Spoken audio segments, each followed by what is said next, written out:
Hi, this is Eric Martin with Board Game Geek. I'm here today looking at Butts Away Heroes by designer Chi Fan Shin, published by Taiwanese publisher Big Fun. And this is a game for 2 to 5 players, plays 15 to 30 minutes, depending on the number of players. And you represent bad guys who want to carry out some sort of devious plot involving a pumpkin or a cat. I'm not sure how that works. But the heroes keep trying to stop you, and you naturally want to butt them away, so they don't bug you and you can carry out your plan. However, if they stop you enough times, you are out of the game. The first player to achieve the magic goal with their pumpkin or candy wins, or the last player in the game wins.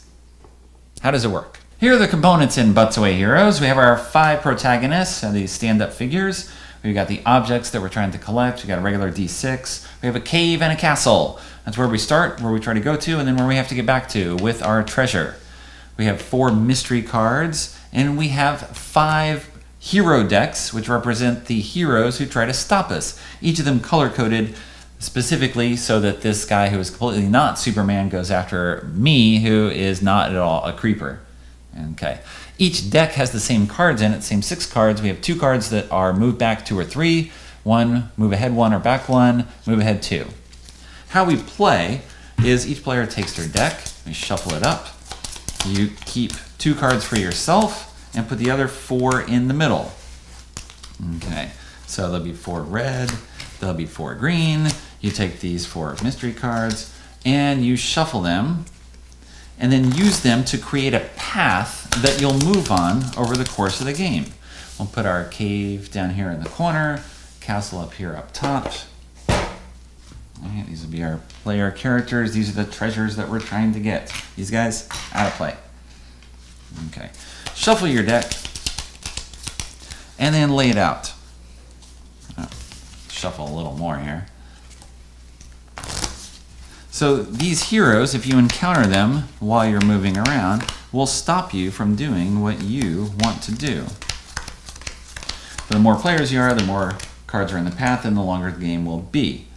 So on a turn, you roll the die, you move your character that many spaces, 1, 2, 3, and then you see if anyone wants to play cards. If you don't, then you carry out the action on the space. If it's a gray one that's not been revealed, you reveal that card. Change 2 cards. Why you would want to do that, we'll explain in a moment. Let's just say we do this for now. Okay. So green player goes 1, 2, 3, 4, 5. Does anyone want to play cards?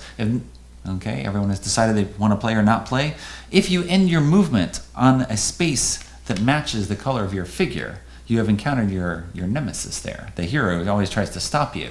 And he does stop you, sending you back to your cave.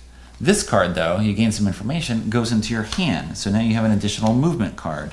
And that shortens the path on which players move. Okay, so I go 1. That's fine. I'm on a hero of a different color. He doesn't know me. He doesn't know I'm a bad guy trying to carry things out. He's just some other random guy. 1, 2, 3, 4. Well, maybe the witch wants to be mean to the skeleton and move him back 1 space so that now he'll be confronted with the character. The red player can play a card or not play a card as he chooses. Okay, it depends what you want to do. He's less than halfway to the goal. Fine, I'll go back, I'll get my card. Okay. When you eventually move over here, you pick up one of the treasures of your choice and put it on your character. And now you have to make it back to the cave. The path gets shorter and shorter as cards are removed from play. Okay. You, however, are now encumbered with something, and you move 1 less than the die roll. If you roll a 1, you don't move at all. You're trying to get your way back.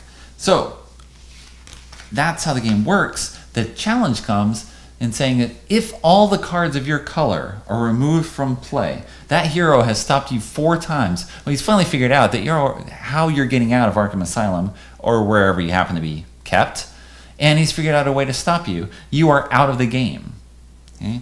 So if all your heroes are removed, you're out of the game. You have to keep that from happening by playing your cards.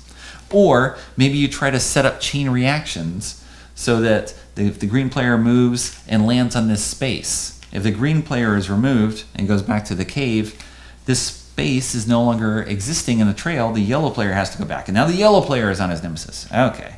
And those cards get removed as well.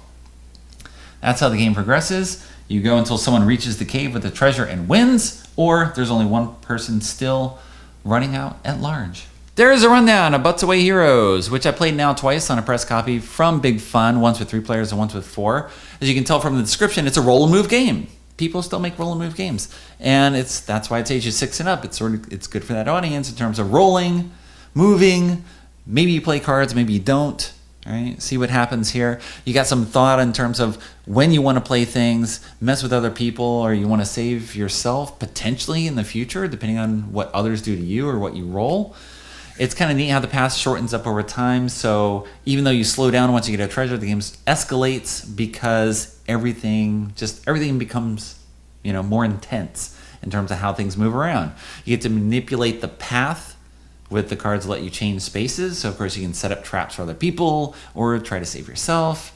Very quick playing little game, lots of colorful fun, and of course you make jokes about trying to get those heroes' butts away from you.